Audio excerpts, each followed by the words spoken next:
The Tales of the Magical Kingdom, Tale the Second. The Wedding of the Magical Kingdom. On Valentine's Day, the magical gladiator pit was used for a new purpose and the magical rule changed accordingly. 2 people enter, 3 people leave. Of course, this is just a cute play on words because keeping the people in the pit for 9 months would be infeasible. It's a magical kingdom, not a utopia.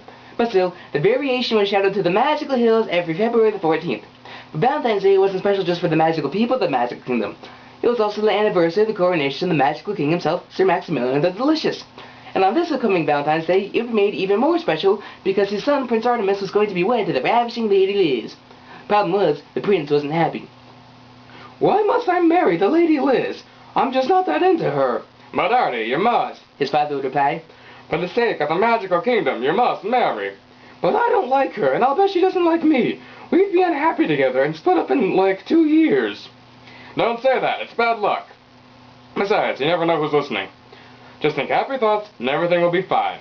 But happy thoughts.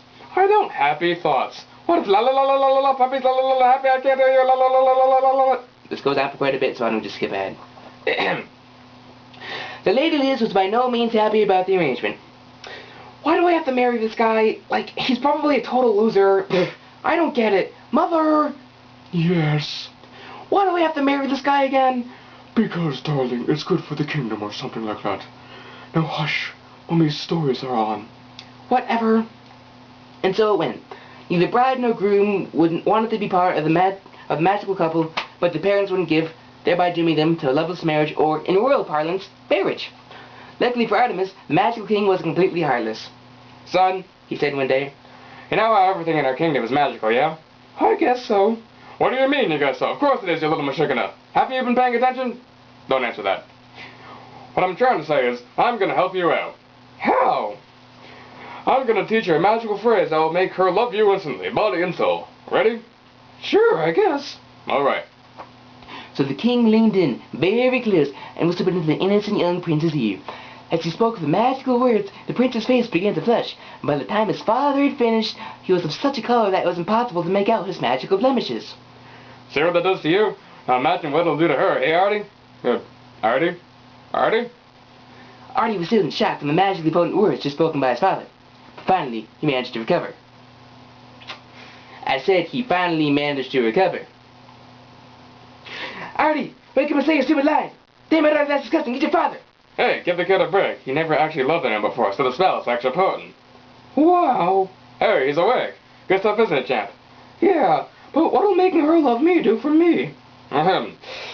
Well, you see, son, women have a special kind of magic all their own. And as the magical king gave the birds and bees speech to his 25-year-old son, the rest of the magical kingdom got ready for the magical wedding ceremony. Everything was ready just in time for Valentine's Day, and at the appointed hour, all of the magical people assembled into the recently converted magical gladiator pit to witness the union of 2 young people via the shackles of holy matrimony. Are we all assembled? Good. Release the groom. Upon this magical command, the magical prince was brought out into the harsh sunlight of a beautiful midwinter's day amid the ferocious cheering of the viciously excited crowd. As the prince was brought to the center of the wedding pit, he wondered if he could issue a challenge. He'd been working out, after all, and the new state gladiator was a pushover. But before he had long to entertain such magical notions, the magical king spoke again. Ladies and gentlemen of the magical kingdom. The crowd went wild. 2 people enter, 3 people leave. Yes, so before we can have that, we have to marry them. The crowd laughed and then shut up. But first, the mother of the bride, the Duchess of Hutt.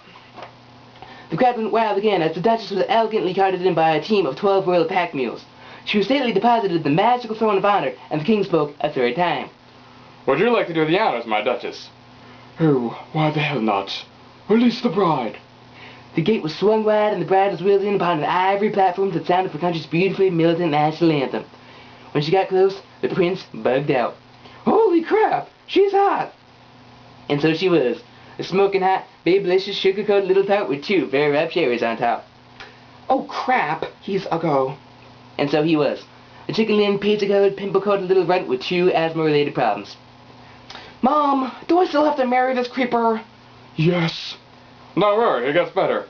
Thanks, Dad. Hey, just remember what I told you. Oh, yeah. Oh, for the love of Artie. What? Nothing. Anyways, the magical ceremony continued. Will the lovely couple-to-be please place their hands on mine? Thank you.